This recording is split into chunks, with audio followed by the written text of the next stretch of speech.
Hindi ko deserve to. Pero malay natin, deserve ko to next week or next month, so in advance ko na. Feeling ko kasi may magagawa akong mabuti next week. Kaya ito na yung reward ko. So don't judge. So if ever man na may magawa akong mabuti next week or next month, ito na yung reward ko. Hindi na ako bibili. 'Di ba? So kung may gusto man kayong bilhin, bilhin nyo na para hindi nyo na iniisip. Ito na siya! Deserve ko to sa mga susunod na araw. Period! Yay!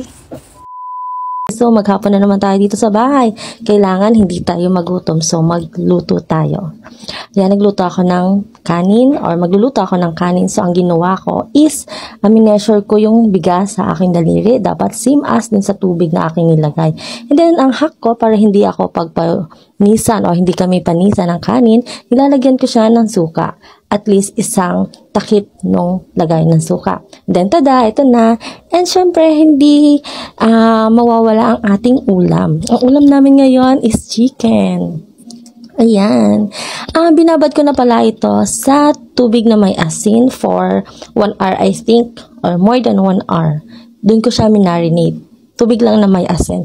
And then, ayan, pinunasan ko siya kasi para mawala-wala yung tubig niya. Kasi nga, yun yung nagiging kalaban ng pagka-crispy ng isang karne o ng chicken, like that. So, kaya pinunasan ko siya para hindi siya magmamoist. Para, ayun, crispy talaga siya. Ayan. O, diba? Pati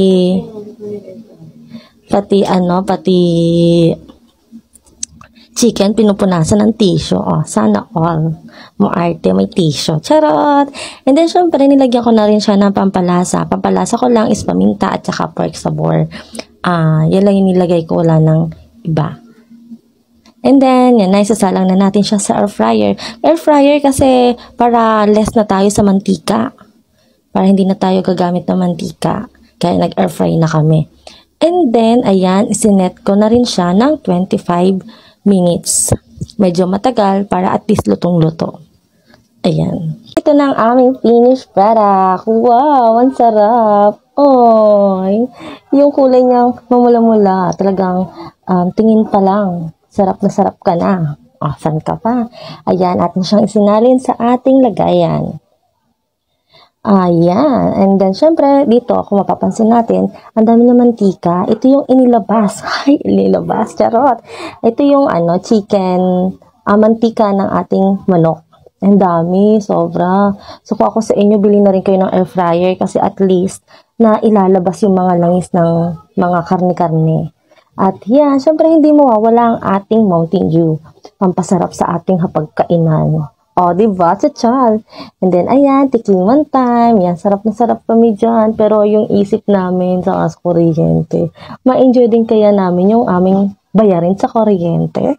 Charot! At yun lang po. Bye! Happy eating, everyone!